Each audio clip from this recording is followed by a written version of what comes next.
All right. Good afternoon, everyone. I'm Alex Moen. I'm Vice President for Explorer Programs here at National Geographic. It's my privilege to welcome you here today and to introduce the moderator of this afternoon's events, cultural educator and 2011 National Geographic Emerging Explorer, Aziz Abusara. Aziz came into the National Geographic family by way of our Emerging Explorers program, which recognizes and supports uniquely gifted and inspiring adventurers, scientists, storytellers who are making an impact earlier in their careers. But that initial recognition actually developed into a further relationship whereby Aziz's team at Mejdi are also leading National Geographic expeditions, brand new trips to the Holy Land. And I think that starts this fall. Lynn, am I right? Yeah. So anyway, but that's great to see how something kind of develops from an initial relationship and blossoms into something further. But we're particularly delighted to hear of the Intercultural Innovation Award presented to Mejdi earlier this year by the World Tourism Organization, and to see how tourism is increasingly being used as a powerful tool in conflict resolution. And we're honored to have Secretary General Raifi here today, this afternoon as well. What's worth noting as well is that Aziz's main partner, Mark, is a rabbi, and this is a living example of how a joint venture across seemingly or traditionally opposing sides can flourish both economically as well as give critical value to peaceful cultural solutions. You know, hearing Aziz speak here at National Geographic last year at our Explorer Symposium was an extremely powerful experience. Here you had an audience made up of seasoned journalists, scientists, explorers, National Geographic employees, and in short, he really captivated everyone. In fact, I'd say he literally stunned everyone with his own personal story, explaining how anyone can use personal stories and cross-cultural learning to create understanding and positive social change at a people-to-people level. Aziz says that one of the things he tries to do is to put cracks in the walls of different viewpoints, and I'd like to say that here at National Geographic, I believe that we contribute to that process as well, and certainly share that value and are able to contribute to that by way of our media, which reaches tens of millions of people on a monthly basis. You may also know that Aziz is the co-executive director of George Mason University's Center for World Religions, Diplomacy, and Conflict Resolution. And I was just talking to Aziz earlier. I think that is that's quite a mandate to carry in terms of that name, but really ambitious and powerful. And by the way, it's the oldest conflict resolution school in the world.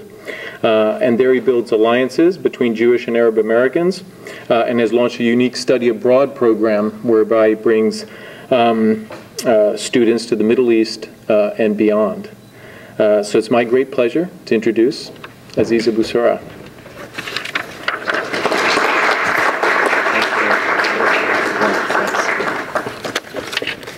It was too nice. Now I have to actually act like I'm that person. But thank you, Alex, and it's great to have this event, to be here in National Geographic, and to bring all the people I'm working with in different initiatives and places at the same table, from the World Tourism Organization and Secretary General Rifai, Pastor Dave, we've been working together for years, and my partner, Rabbi Mark Gopin, and then many of my friends here at National Geographic. And I think the things I like most about being an explorer here is that it's, again, not something that you just do, or you get a nice title, which is really cool title, by the way, but you build friendships, and you get close to people, and living in DC gives me a little bit an extra edge for that. Cheryl Zook, especially, who've been very helpful in getting me situated here and feel comfortable, and Lucy McNeil and Keith Butler from the expeditions, and everybody else who I might not remember your names yet, but we'll spend more time, so we'll get to do that. But I'm excited about this because in the last few years, the idea of conflict resolution going beyond just non-profit work and going beyond bringing people together for dialogue has been getting more and more attention. Meaning, in my work before in Israel and Palestine, I've done a lot of bringing Israelis and Palestinians together, and more interfaith groups in America and in Europe, in the States. But when I joined George Mason a few years ago and sitting together with Mark, we had to brainstorm about an idea that not only can we create new events for people to go and do intercultural debate and get to know each other in education and peace building, but to actually look at what already exists and try to put our input there. And when we start looking around, we realize that tourism is one of the biggest industry in the world. Last year, over or under 1 billion, almost 1 billion people traveled. The expectations by next year, we will reach 1 billion people traveling. These are people who go into areas that they don't know, people who are going to areas they don't know much about the people who live there. And if we can insert a little bit of our work in peace building, conflict resolution into that industry, that the impact of peace building in the world would be unprecedented. And that's why we decided, Mark Scott Cooper, who was our third partner, and I, to start this Majdi Tours as a way to bring conflict resolution, peace building, and business together in a way that also it's financially viable, because often peace building can be one of the hardest things to support. Funding, done that for a few years. It's very tough. Normally, peace builders are the poorest people I know. But in the same time, it's viable, it's financially viable, and it's practically doable, because people will enjoy it, will have fun, they'll still do all the fun things, the pilgrimage stuff, or the beach and all of that, but at the same time connect with the people who live there. I'm going to introduce now our speaker, Secretary General Talib Rifai, who's an example actually for that model, because Secretary General of the World Tourism Organization not only has been a public servant, but also in the private sector, and has brought the two together more than once. Before holding this position in the UNWTO, he was the Minister of Tourism and Antiquity in Jordan, but also he served as the CEO of Jordan's cement company, the Director General also of the Investment Promotion Corporation of Jordan. He has a PhD in urban design and regional planning from the University of Pennsylvania in Philadelphia, and a master's in engineering and architecture from Illinois Institute of Technology. So please join me in welcoming Mr. Rifai.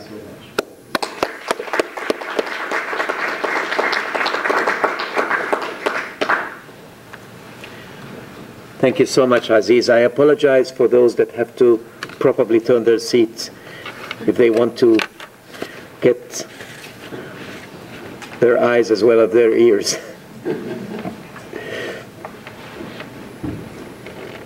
David Schmidtgall, Rabbi Mark Gopin, my very good friend Aziz, my dear friends, thank you so much for being here this afternoon, and thank you for inviting me to this wonderful event. I've been here now for 48 hours. Yesterday I had a wonderful event at George Washington University. I met with wonderful students, staff members, and many friends, and I see some of the faces that were there yesterday, and I'm very, very grateful to be invited this afternoon.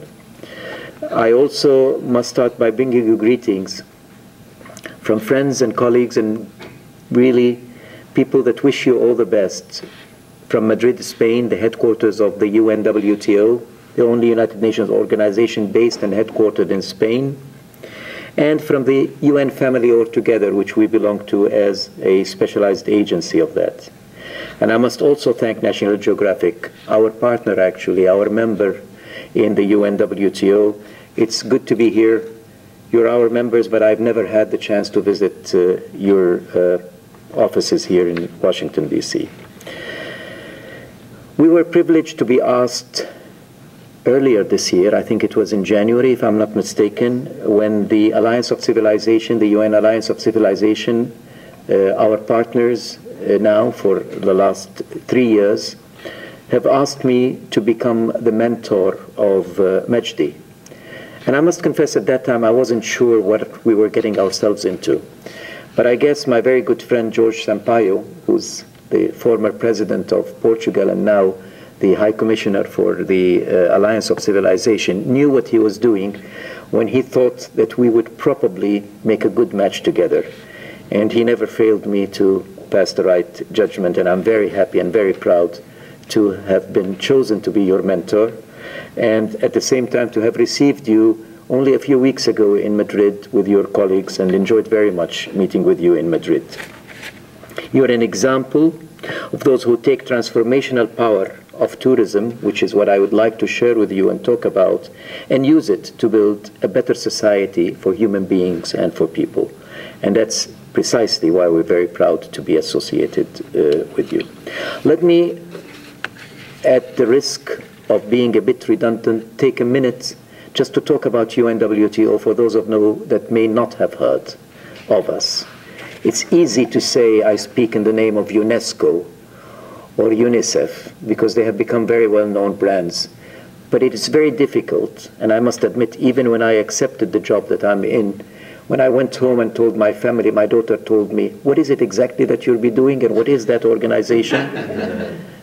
And I had to take 10 to 15 minutes to explain it. I won't take that much to explain it to you, but we are a specialized agency of the UN, an intergovernmental organization, one of the 14 specialized agencies that you probably know the more famous ones of.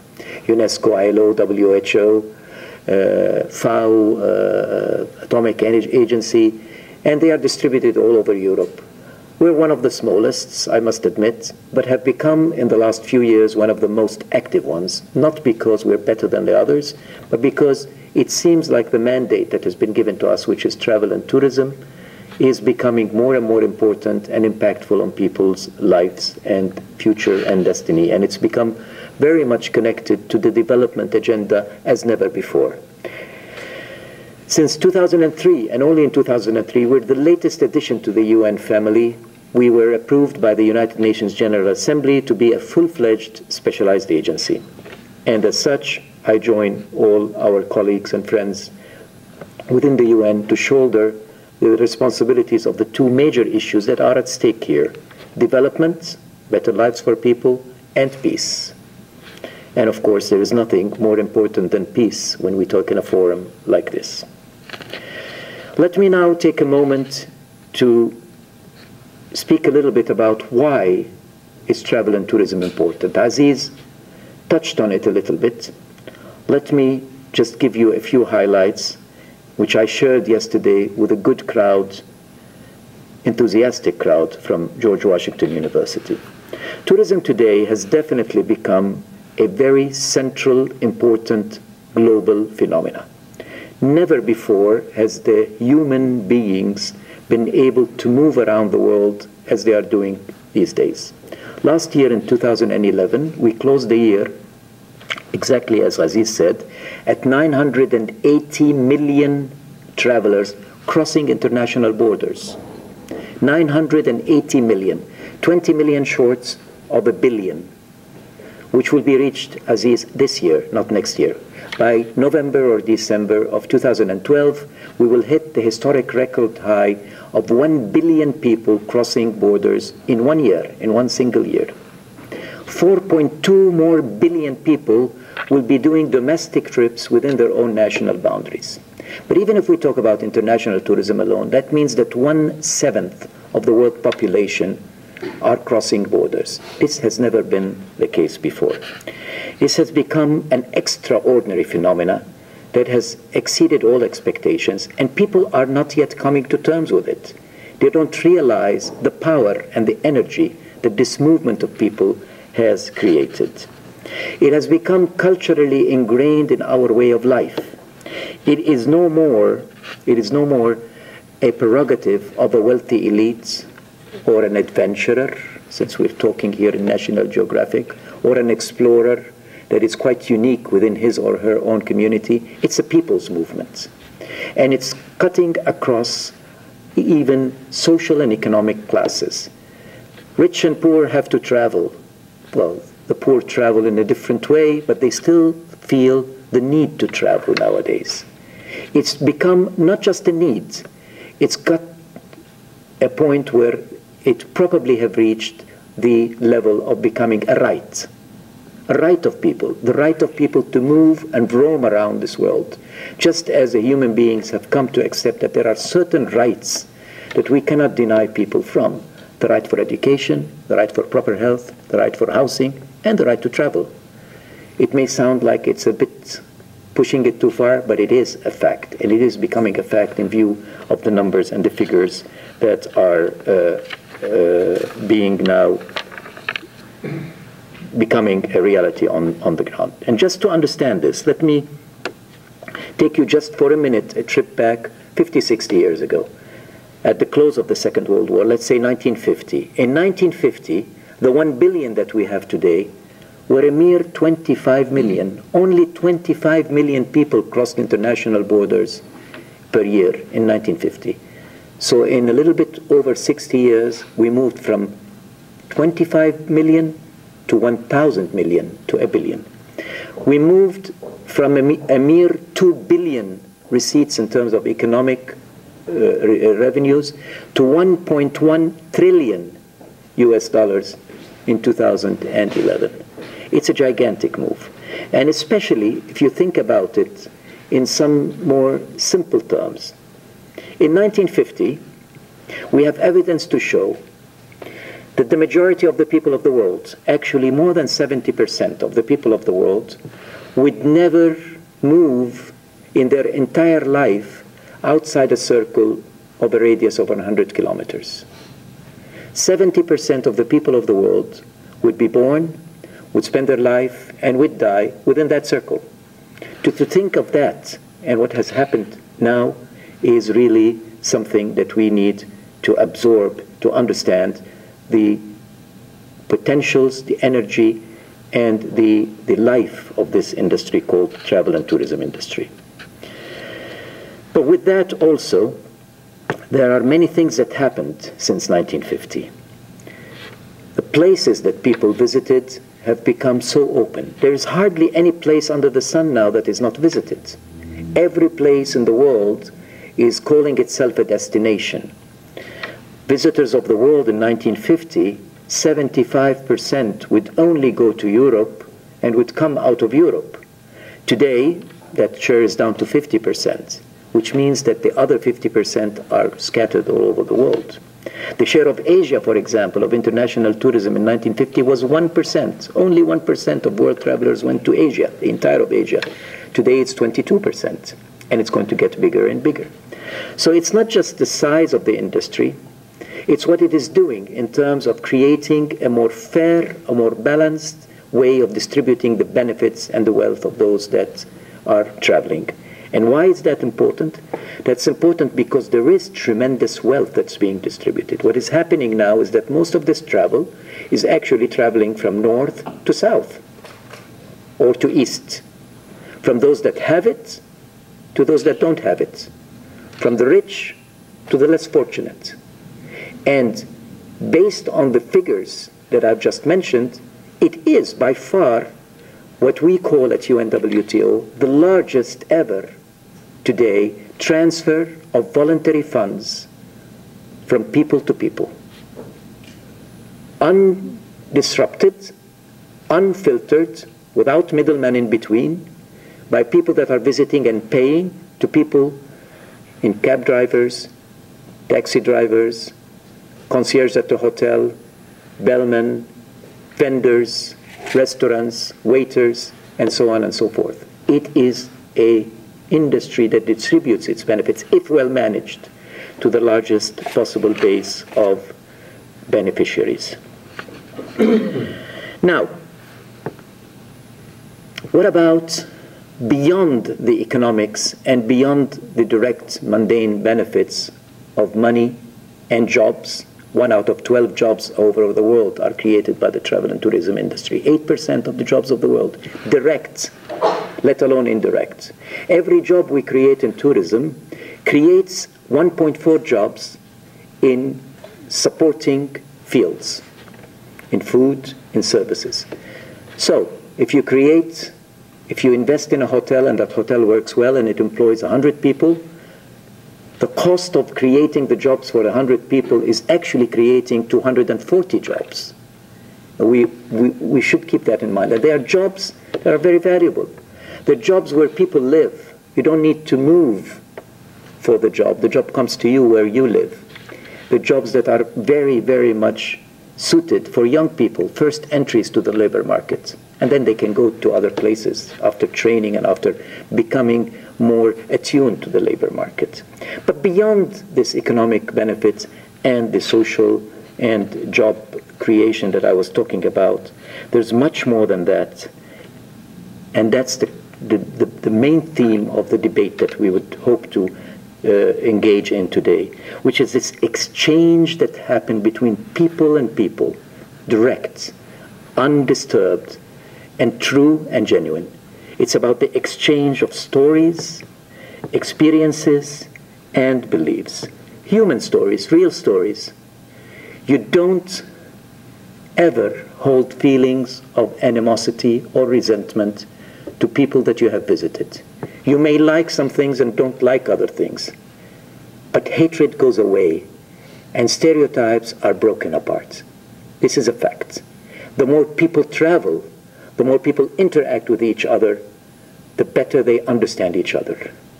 And the more they understand each other, the better our world becomes, and the better chances of world peace are there.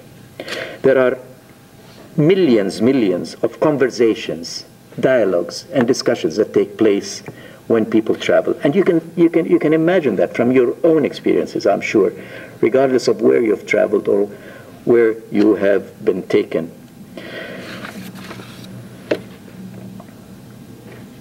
You learn new languages, you hear new sounds, you read different alphabets on signs when you move in the streets of any new country and destinations. You hear unfamiliar musics in taxis and cars where if you hire a cab.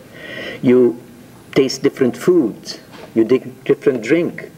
You probably, if you're more adventurous, hello Don, welcome back.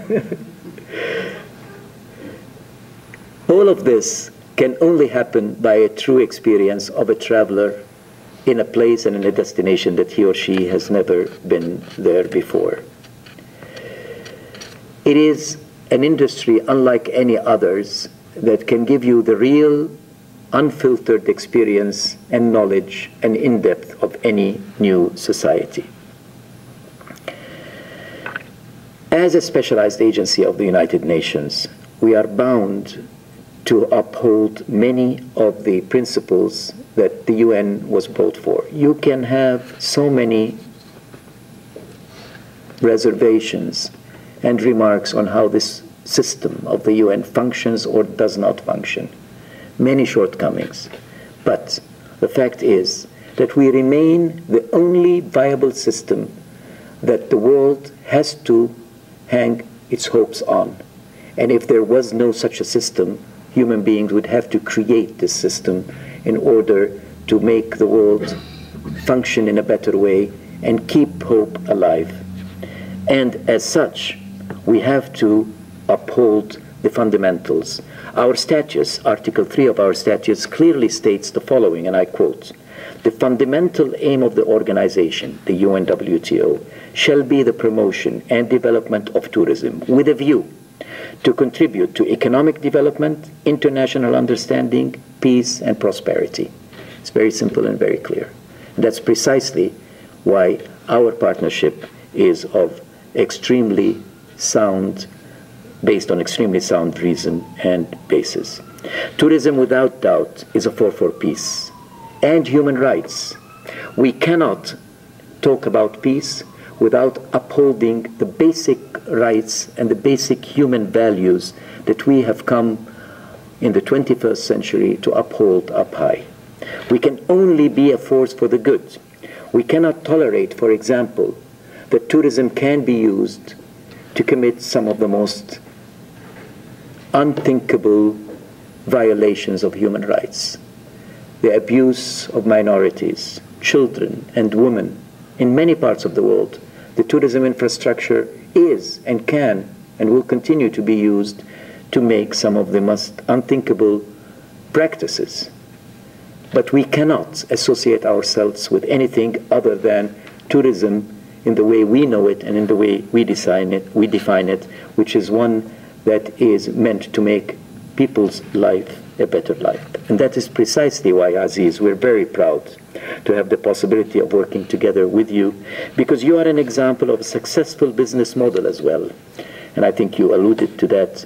It is not just a utopian principle that you're seeking, it's a real mundane business, and it's a business that fosters peace, mutual understanding, and if I may say, in one of the most complex regions of the world. That's where your birthplace was, and the birthplace of Majdi.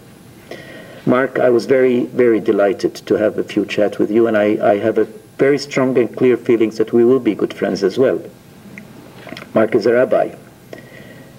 I'm a Muslim Jordanian that spent most of my life in Amman, only a few kilometers away from the Jordan River, where this whole very complex conflict that is still unresolved until today has all come to be in the world of today. And that gives even a more meaning for me being here with you.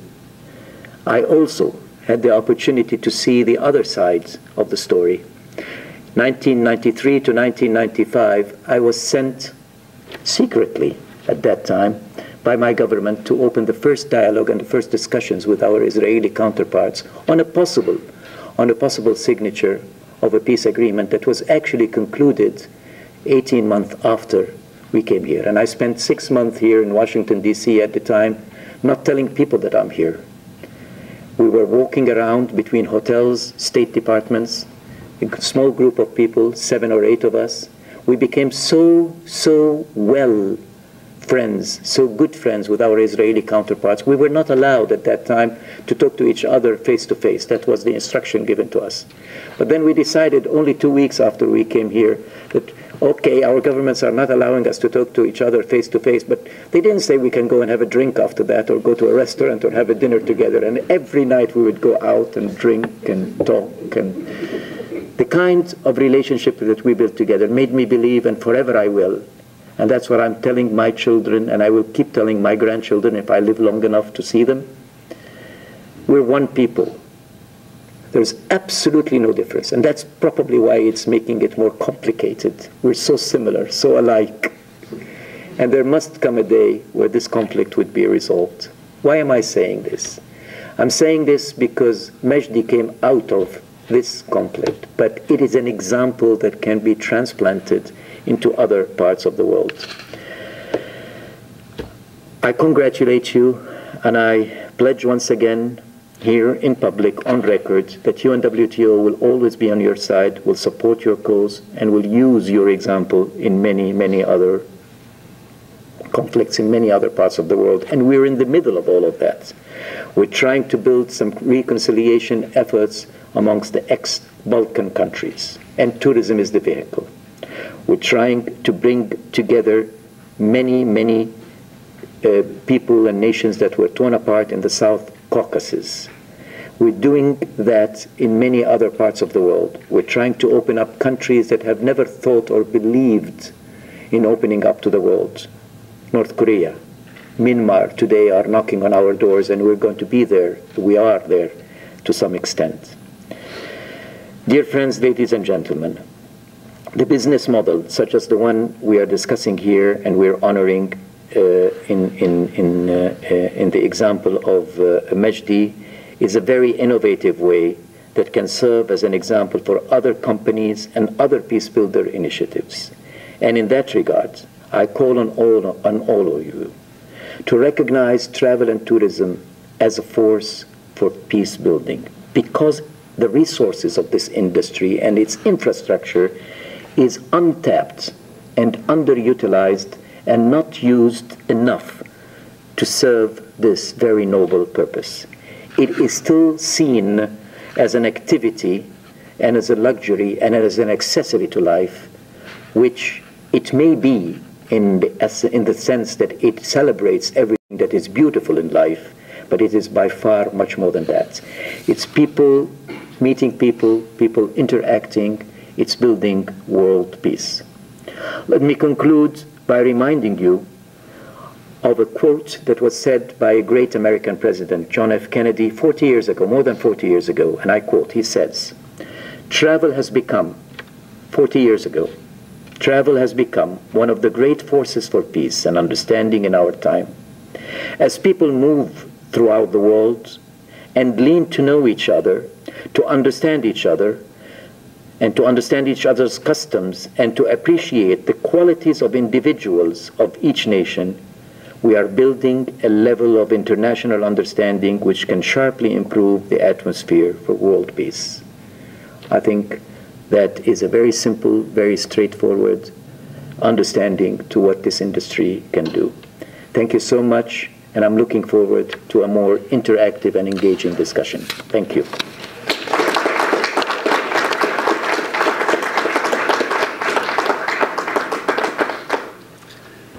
Thank you so much.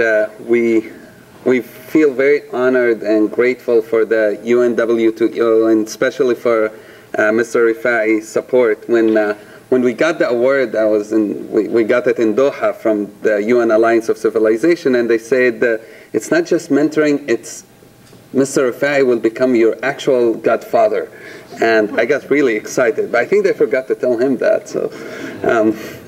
But we definitely excited and happy for this partnership, and everything you said is exactly why we started doing Majdi. I'll just share a brief story and then I'll move to the other panelists. Is the ability of tourism to bring people together is incredible.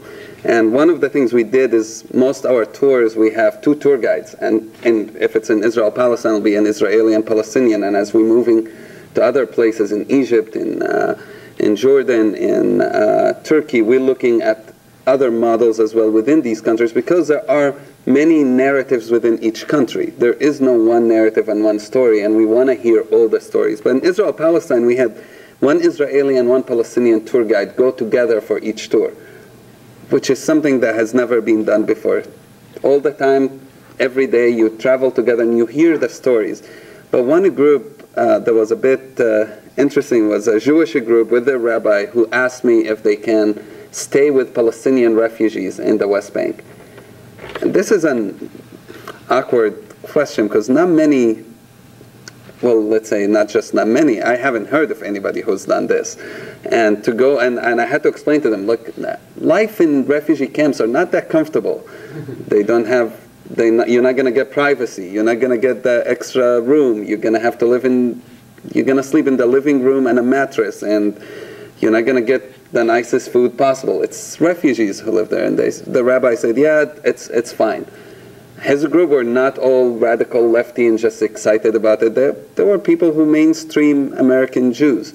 Yet they went there, they spent 2 nights, and it was an amazing experience because 2 days later I came to pick them up, and as I came to take them, I saw them saying goodbye to each other, and people hugging and kissing. You see Palestinian woman with head cover who normally would maximum shake your hand, hugging the rabbi and crying. And I joked after that it's the first time I saw Palestinians crying that Jews leaving their homes. But that's the power of that relationship. And still now, 2 years later, the relationships that were built are still happening between those people who stayed in those refugee camps. The rabbi told me after about how he had experienced nightlife in a refugee camp, that go out at night and stay until 1 in the morning smoking shisha, which is a lot of fun. If you haven't done, you should. Especially in the refugee camps. They actually homemade it there, but okay, different story. But that's the power that comes. And I want to introduce now our panelists and ask them for opening remarks, just response to Mr. Rifai. Rabbi Mark Gobin, who's, I don't need to read anything here, I know him well enough.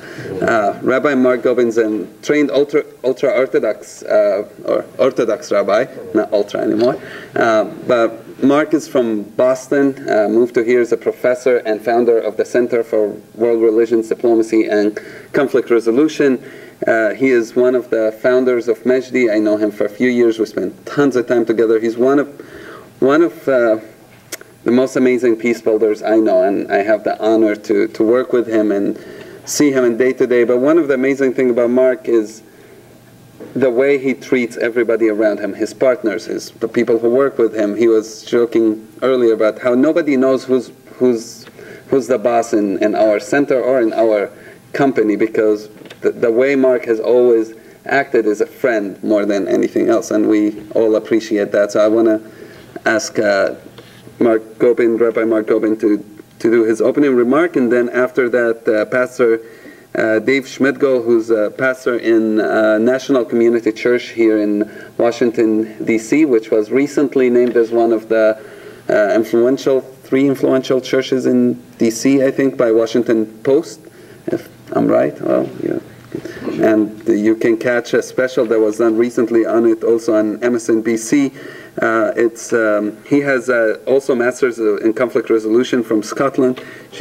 I need to change my glasses. I can't even see now.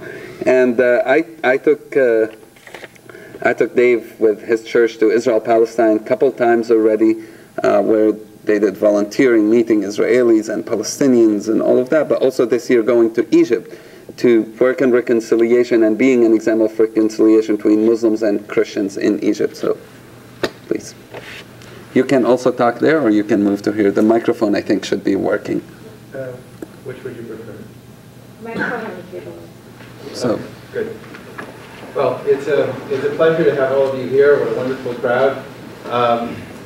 I apologize. There aren't too many. We have many people in the Jewish community who would be here, but this is about 2 hours before the first Passover Seder, so most of them are cooking and getting ready for guests. It was the time that we could, and it's also Easter week. But it's wonderful to have all of you here come out at this point.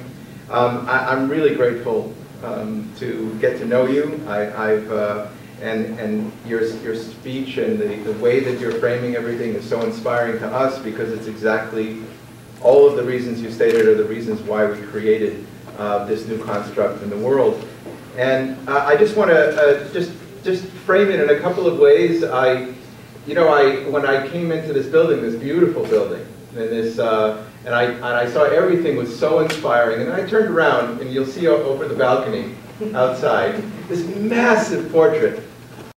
It's a deep energy in the world. And a book I wrote a few years ago was called To Make the Earth Whole in Citizen Diplomacy. But I started to realize not long after 30 years of the search for prosperity, that business is not an enemy. That on the contrary, it all depends on how it's done. That the desire for a good job is not the enemy. It's on the contrary, a good energy to utilize. And that everyone on the planet wants that prosperity. Everyone on the planet wants to explore. Everyone on the planet wants to see new things. But it could be at the end of a sword, in search of natural resources, or it could be with a smile and an open face, saying, I want to know you. So we realized, as we looked at what exploration is, and what business is, that if you reformulate and you really get creative in commission-based structures and an empowerment system of many, many people being employed, and that you look at every single person as part, from the person running the bus to the person owning the hotel, and that you see that every one of these partners is often from different cultures if you're smart about it, that everything that is in business can become peace building. If you're clever, and if you're smart, and you have a good business plan. And we started to realize that we needed it to be not just Israel-Palestine, because you never know with the large forces in the world when things are going to get better and things are going to get worse, and we wanted this model to survive. We wanted this model to be empowering to all of our friends, because many of us are in graduate work and conflict resolution. We know people from every single conflict zone in the world. From Bosnia to the Caucasus, to Asia, to Africa, everywhere we have friends.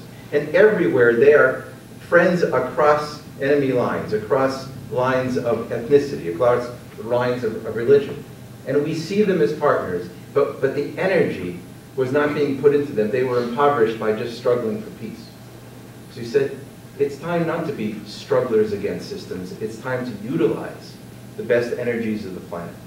And that's when we started to look at which is the industry that is the most democratic, the most widely distributed, where it can't be too capital intensive.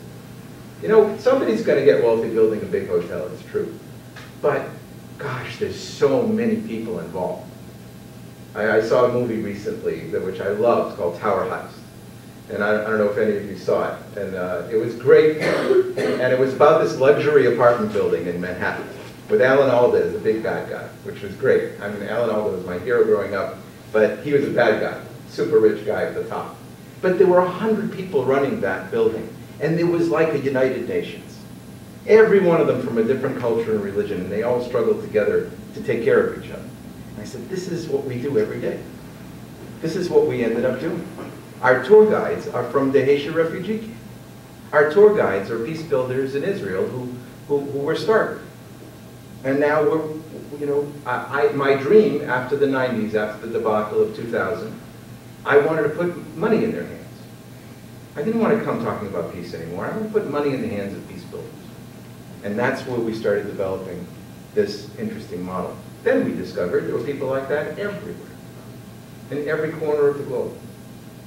So this is where the model came from, of how to start shifting our culture towards a kind of unification of the best in business practices with the best in nonviolence, of how to be explorers and citizen diplomats, not just with visiting, but with visiting that demonstrates solidarity with people's basic needs, where people are being paid, where people are doing well. A house stay to a poor person is an incredible infusion of funds. And we did that in a way that no one else had done with those refugee camps. And that was an extreme example, but there are many more subtle examples. I'll never forget, in 2003, my first trip to Syria, and I was treated like a king, and I couldn't understand why. I spoke at the Assad Library. There's hundreds of diplomats there. And the simple reason why they were so grateful, and people were in tears because of this crazy rabbi who came from the United States, was simple solidarity.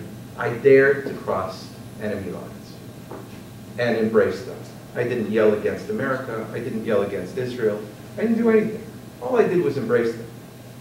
And that's when I started talking about tourism in Damascus. And we know the horror there now, but we know someday it'll change. Because there are people there, practical people, Muslim, Christian, Shiite, Sunni, who are ready for the world to come. And we're just making our plans. And that's what we do everywhere in the world. And we're so grateful for your mentorship, because this was the dream of the United Nations. And this is going beyond the endless debates about what to do about this country or that country. This is something every day we can do in every corner of the globe. And we're very grateful to be partners with you. Well, thank you very much for letting me be here and to get to know you. And Rabbi Mark, I've been wanting to meet with you for many years now. It's good to finally connect with you.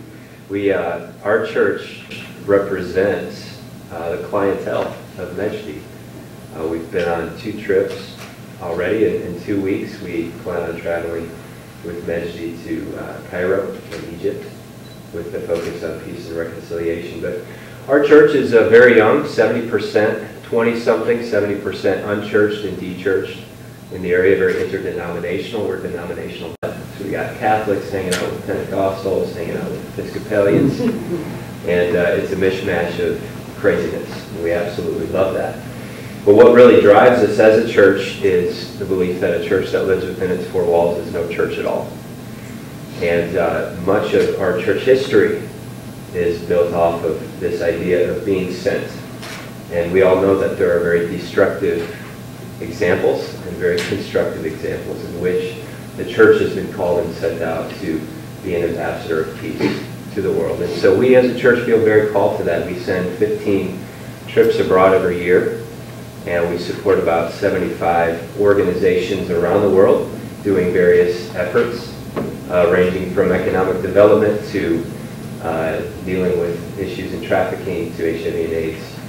But I met Aziz just haphazardly. We got an email from George Mason University about a dialogue on interfaith, and was just very interested. So I took the email and met with Scott and Aziz, and we sat down, and he just began telling me about Mejdi and instantly was just very drawn to it. And I said, man, that's interesting, because we just announced that we are sending a team to Israel and Palestine. This was a week before we had met. He said, that's crazy. I just went to a church that announced that a church was going to Israel and Palestine. And I said, did it happen to be National Community Church? He's like, yes, I went there last week.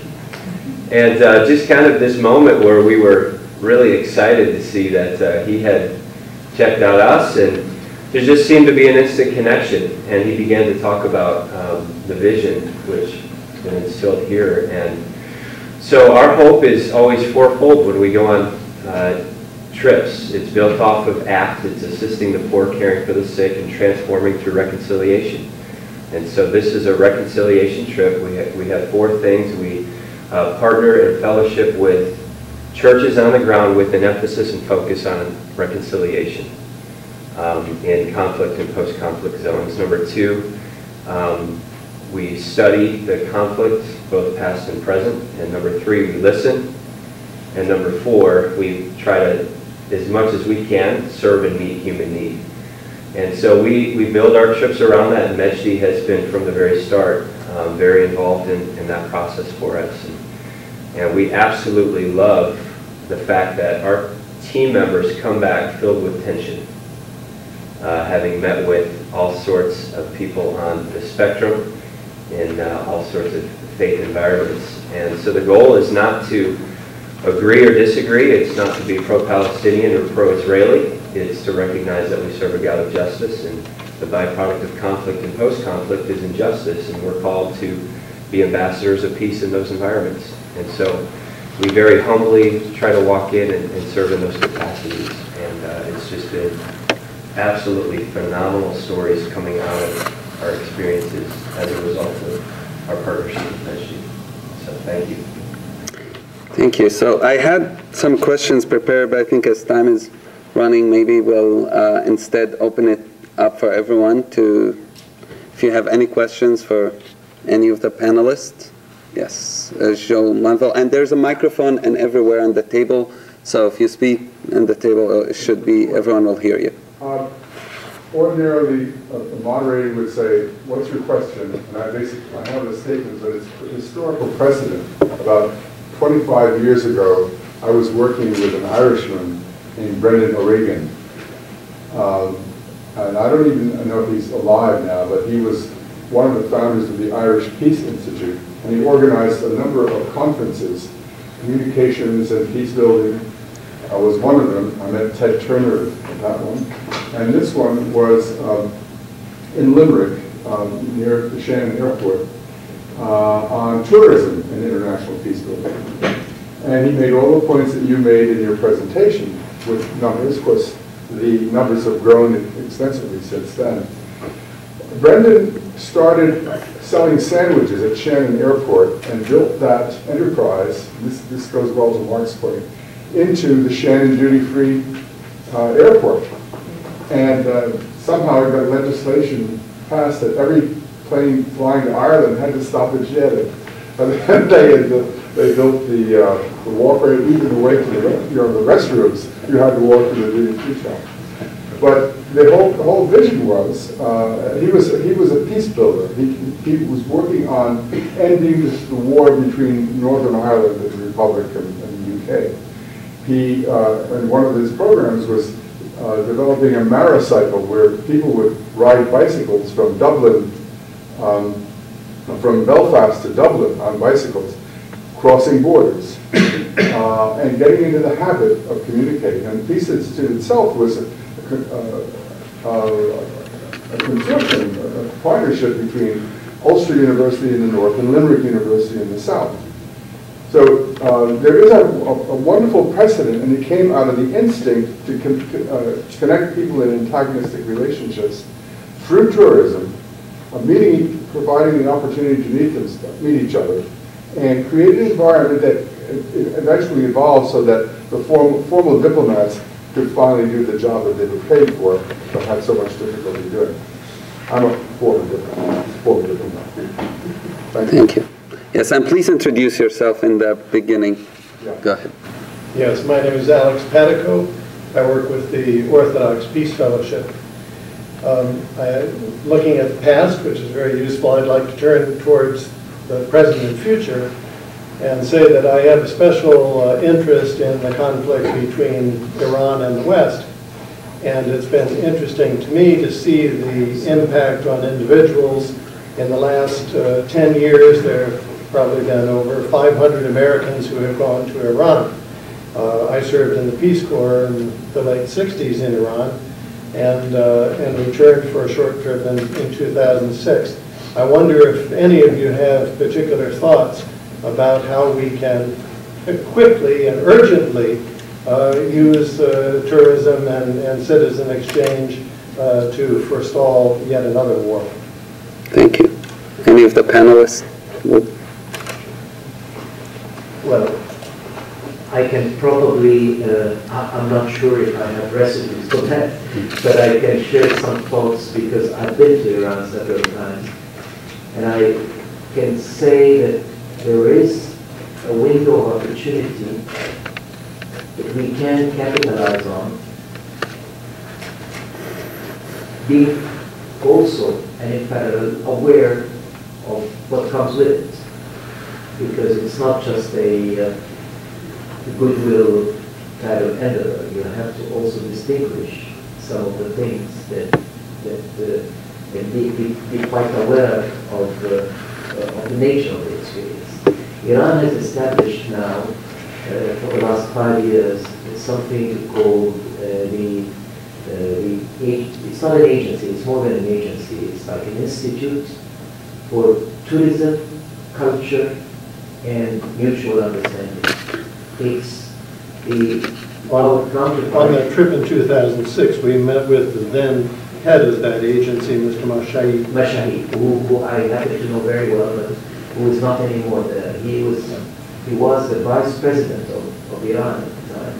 And until now, the vice president of Iran is in charge of this institute. Now, this institute is promoting very actively people coming into Iran. But promoting it is one thing, and actually realizing it is another thing. Visas are a nightmare. And when you go there, one has to expect that there is a certain percentage of wanting to tell you their part of the story, which is fine and well. But it is a fantastic opportunity also to meet with the people when you can and to interact with them. So without detailing any recipe as such, because that needs a little bit more thought and discussion, but I would encourage as many people as possible to travel to Iran. I firmly believe, and we in UNWTO firmly believe, that there is no place in the world, regardless of the political system, that should not be visited. Last November, I was in Berlin for ITV, and we were having a discussion, a panel discussion. I made a speech, and then I sat down with a group of people, just like your kind selves, on the Arab Awakening and the Arab Spring. And then suddenly a young Egyptian girl stood up and says, "You're promoting tourism and travel." But tourism and travel was put at the service of our previous regime and was strengthening the economic base power of what she, of course, correctly described from her perspective as well, a dictatorship. So why should tourism be a force for the good? Well, my reaction is, what I would tell you again, is that regardless of that, regardless of what you're subjected to when you visit any place, visiting is by far much better than not. I would go any place in the world, regardless. At the end of the day, the benefits of tourism, the infrastructure, the legacies belong to the people of Egypt. Mubarak is gone, but tourism will continue. And the process of visiting would create dynamics that are very much conducive to change. And we must pick up on those opportunities. Whether we associate ourselves with it or not is besides the point. We need to go. We need to go to North Korea. We need to go to Myanmar. We need to go to Iran. We need to go to many places that some of the people here, particularly I'm talking about the United States because I have no problem going to any of these places, may think that we shouldn't go because that's not the right thing to do. I believe that that's not correct. I think we should be taking on any opportunity to go anywhere. We're doing a lot of work also in our nonprofit. We have an interesting nonprofit, for-profit partnership between CRDC and Mejdi because a lot of our nonprofit work can feed the possibilities of tourism. And so we're doing a lot of quiet work in terms of getting into Iran. And the goal is exactly to start bringing citizen ambassadors. And I just heard yesterday from a Facebook friend in Mashhad, which is a much more progressive city. Each city is different, and Mashhad is a very ecumenical city, and they love my work on interfaith, and this scholar wants to translate my book into Farsi. And so we're thinking about how it would be with also that in the Jewish community, and I just had a trip to California where I did a lot of legwork with the Iranian, Muslim, and Jewish communities to see what those possibilities are. It takes time, it takes a lot of persistence, you have to have the right partners, you can't be used by regimes, exactly, right? But there's a way, if you want to pursue both justice and prosperity and overcome the forces of war, there's a way to do it. Yes. Hi, my name is Warren Clark. I'm the head of Churches for Middle East Peace. We do political advocacy here in support of an end to the conflict between Israel and Palestine. I think this is wonderful, the idea of working together, the idea of dual narratives, the work that you were doing, I think is absolutely first rate. I'd have to comment it's not always that way, especially with this particular conflict, as I'm sure you're aware.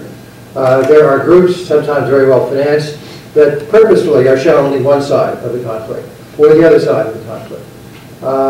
I was there a couple of weeks ago. I was coming back on a flight. There was a very large group from the southwest of the United States of Christians. And they just spent 10 days in Israel and Palestine. They never met a Palestinian. They were taken all the way through Galilee, up around the Golan Heights, back through Jerusalem. They did not go to Bethlehem. They did not go to Hebron. They never saw a Palestinian, as best I can tell.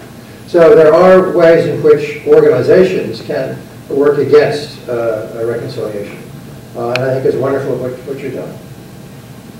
We just brought a group of, we have a very close relationship with the leading evangelical seminary in the United States, and we brought a massive group to Israel, Palestine, for their very deep engagement with both communities. And it was very, very meaningful to their students who are way ahead of musicians. So it's interesting how, of course, there's lots of money in partisan tourism. And it's the same in many conflicts in the world. We happen to know this one very well. And that's exactly the model, is that you build this positively, you're investing is kind of very subversive, but very positive, so nobody can really say anything against you. That's the great thing about tourism. It's hard to say, oh, this is dangerous.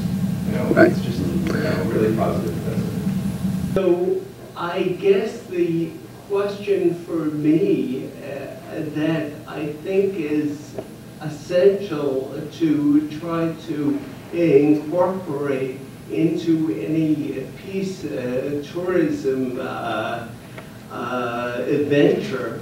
When I talk to either side about the other, I get the blame because I'm trying to humanize the other side. My own academic work is in the historical narratives, and I find an interest, a lack of interest that is displayed. Sorry for the long... That's okay. I wanted to ask the Secretary General, you were the Minister of Tourism and Antiquities in Jordan. I know there have been changes in those years on tourism between the two sides. How do you see Israeli tourism to Jordan and how influential in bridging the gap between the two sides? Thank you, Aziz. And thank you so much for this very important question. I think we need to divide this into two levels. Flow of people and tourism between Israel and the neighbors around can be seen as, firstly, at the political level. If the political environment is conducive, which it was in 95 and 96, and I lived the days after we concluded the peace treaty here, and I went back to my country, Jordan, where Israeli tourists were received with absolute joy in the restaurants and in the sites of the people were so happy to see them there. And I traveled as one of the first Jordanians to Israel, and I was received like a king there. You know, when I would be in a restaurant in Tel Aviv or in any of those places, oh, a Jordanian, you know, it was a novelty maybe at the beginning, but it was also, there's a sense of excitement there. Then it's faded away quickly. And the fading away is for two reasons. One is the political environment faded away. The reverse of that was very quick, 3 to 4 years, and then we were back to intifada, and we were back to governments of different orientations. So, of course, people did not feel comfortable going, and the whole atmosphere was started to be damaged. But then there is the second level, which you mentioned, the mundane level, the practical level. Okay, people can visit and can go, but what do they do when they visit? And I talk to the Palestinians, you know, in my position now, I get so much complaints from the Palestinians and the Israelis. The Palestinians come to me and say, you know, the Israelis are choking us. They're bringing tour groups to Jerusalem, to these places. They come and visit Bethlehem. They use Israeli buses. They stay in Israeli hotels. They bring their meals with them. They probably go visit and come back without having even a lunch in a restaurant in Bethlehem and go back. What are we benefiting out of this? They can't bring into, groups to their own territories because of the restrictions. You talk to the Israelis, at the mundane level, at the practical level, many tour operators there. Many of them are very reasonable, by the way. The businesses there are way ahead of the political plot that is there. But still some of them say, well, we tried to do that, but then Palestinians are hiking their prices and we can't. So I wish the discussion was at level 2. Because at level 2, we can deal with it. We can sit down and say, you know, look, there are reasonable practices, there are ethical practices, and there is, you know. But the discussion really is never at level 2 only. It starts from level 1, which is the political level. And that transcends down. The Israelis still feel, of course, in the Palestinian territories that they have the upper hand. So, on the political level, so that reflects to at the business level.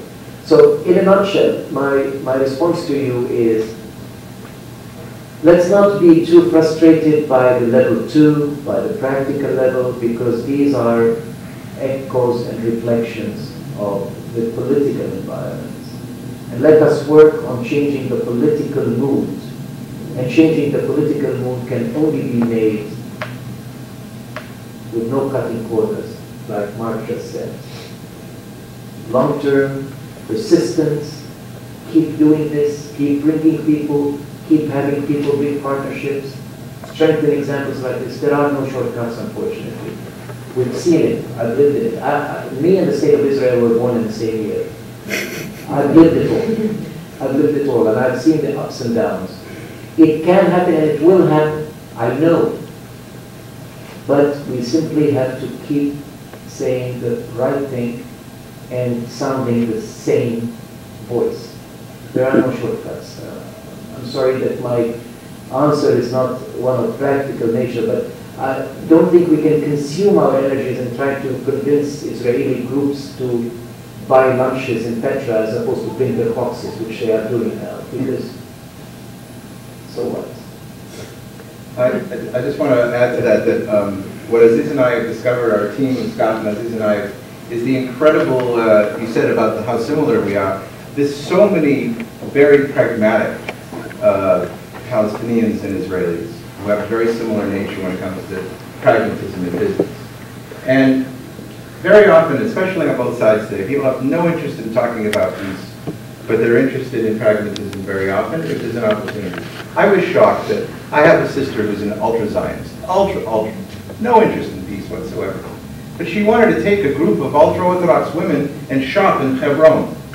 I almost fell off my seat when I heard it, because she saw a business opportunity. And I know the Hebronites now through Aziz's family. And I said, oh my God, they're the same. And I said, this could work.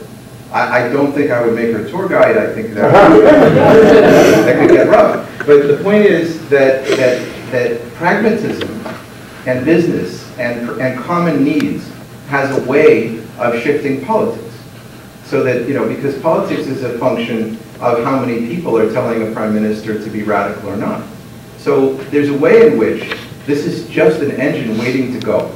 If we have enough infusion of funds and enough energy and enough investment, there is a lot of rejectionists on both sides who want to do business.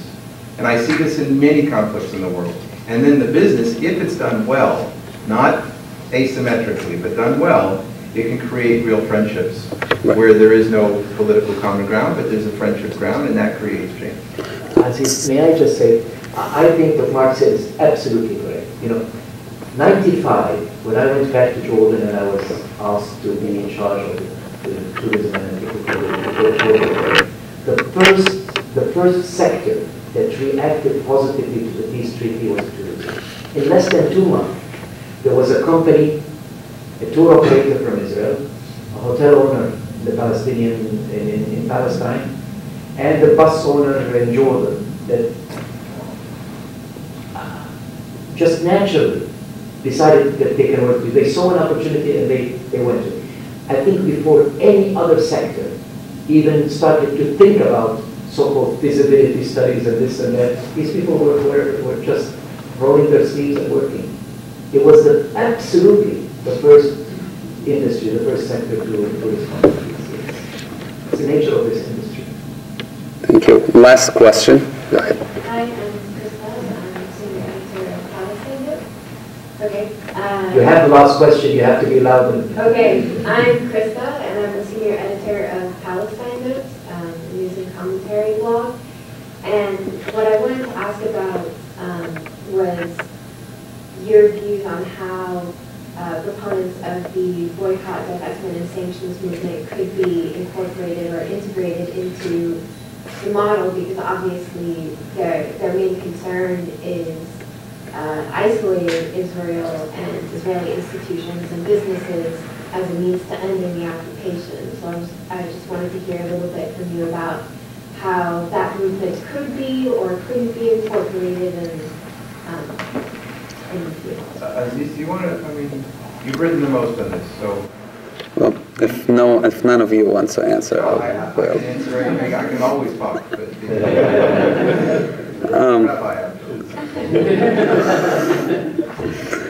oh, gee. Okay. Well, there's different ways to do pressure, and I think what we're trying to do is totally doing it from the other side, the opposite. One way to pressure is to boycott, which in my opinion hasn't been that effective when it comes to Israel-Palestine anyway. The other way is if conflict is profitable, and the Israeli-Palestinian conflict is profitable to quite a bit of people, then you can also use profit as a way to end the conflict. Meaning you have to use you can use it in a positive way through boycott, but what we're trying to do is to use it in a positive way through making peace much more profitable than conflict. If we can use these models of businesses, cross-border Israeli-Palestinian, there's cross-border Jordanian Israeli and Egyptian Israeli, if we can make those businesses, and they depend in many ways on the political environment, they can pressure for peace more than I believe boycott can do it. And you can look at other places in the world that this has been successful. Even in recent times, Kurdistan and Turkey, the relationship has gotten a lot better because of businesses that's been going on in that place. So we looking at it from more, let's use business and finances in a positive direction instead of a negative connection. But also on the ground, even people who don't want to work with Israelis, Palestinians, who I know, when it comes to practical business, they'll do it. They don't see it necessarily as political, because for many Palestinians, you can't survive without Israel finances. I mean, Palestinian economy is built literally on Israel economy at the moment. There is no independent economy at all. If you want to export anything, if you want to have tourists come in, if you have to do anything, you're dependent on Israelis. So for Palestinians to boycott Israel completely, it would be impossible, even if they wanted to. And if any of you have a final remark, I wanted to ask Dave, and I know I said last questions, but I'll just do it. A lot of the tourists who go to Israel, Palestine are Christians. Actually, I think almost majority are Christians.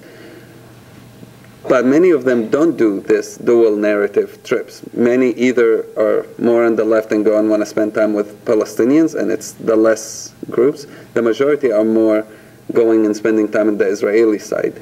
What do you think is needed to bring many of those groups to that dual narrative idea? How could they be convinced? And your church is in some ways is a mainstream church. It's not a radical left or right on each political spectrum. So what can be done to convince some of these churches that this is a way of tourism to be engaged in that peace-building structure? That's $1 million question. I think that's part of what we feel our responsibility is, to promote our experience as alternative pilgrimage environment. Because we're even within our church, we're experiencing the conflict of that. Many people are uncomfortable with the fact that we're choosing to do this approach as opposed to just going over specifically to Israel. And many conversations I have with pastors around the country, the immediate response is very antagonistic. And so I think it's a long-term effort for churches like us and others that are catching the vision of this to continue to dialogue and talk about it and see how important and transformative it is for us to be doing this. And I think a lot of it too is there's just a general fear from Christians to how to walk through divisive, socially, politically, and theologically divisive subjects and topics. And I think there needs to be an elevation of our imagination of how we can go into these environments and not feel like we're compromising our faith, but we're entering into environments where there's acceptance, tolerance, and pursuit of peace. So I'm not really answering the question very well, because I don't know the answer to that. But we feel very called to it, to help promote that. Thank you. Any final remarks, and we'll conclude. Well, I think I must just thank you again, really, Aziz and National Geographic for this opportunity. And I think I've some new friends as well here.